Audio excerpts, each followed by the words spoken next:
కలిగినటువంటి దేవుడు మిమ్మల్ని ఎంతగానో ప్రేమించిన వాడే మీ మధ్యకు ఈ సువార్తను తీసుకొని వచ్చినాడు. ప్రేమైన సోదరి సోదరులారా, ఈనాడు మానవ జీవితంలో ఎంత తిన్నా తృప్తి లేదు, ఎంత సంపాదించినా తృప్తి లేదు. దానికి కారణం మానవులు ఉన్నటువంటి పాపం. కనుక ఈ పాపాన్ని బట్టి నెమ్మది లేక జీవిస్తూ ఉన్నాడు, శాంతి లేక జీవిస్తూ ఉన్నాడు, సమాధానం లేక జీవిస్తూ ఉన్నాడు. అయితే సర్వలోక మానవాళికి శాంతిని ఇవ్వడానికి, సమాధానం ఇవ్వడానికి, సంతోషం ఇవ్వడానికి, పరలోక రాజ్యం చేర్చడానికి ఆ సృష్టికర్త అయినటువంటి దేవుడే నరావతారిగా భూమి మీదకి ఆయన అరుదించినాడు. ఆయనే యేసుక్రీస్తు ప్రభుల వారండి. ఆ యేసుక్రీస్తు ప్రభుల వారు ఈ లోకంలో పరిశుద్ధంగా జీవించినాడు, పాపం లేకుండా జీవించినాడు.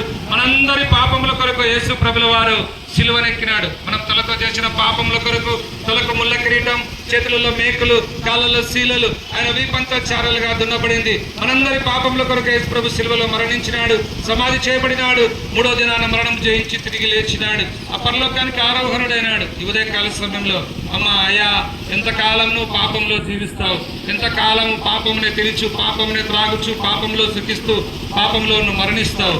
నీకు సంతోషం కావాలా, శాంతి కావాలా, సమాధానం కావాలా, నెమ్మది కావాలా, పరలోక రాజ్యం కావాలా? యేసు ప్రభు చెంతకురా.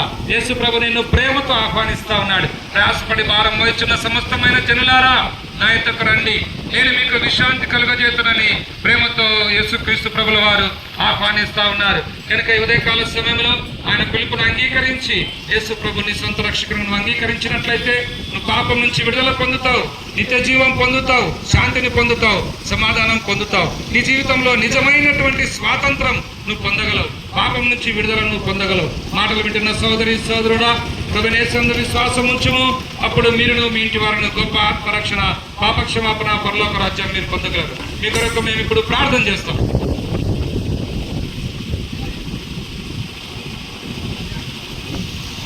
ప్రేమానమ్మకం గల మా పరలోక తండ్రి, ఈ యొక్క ఉదయకాలమున ఈ కొరపాటు ప్రాంతంలో నేను ప్రకటించిన సువార్తను మీరు దీవించి ఆశీర్వదించండి.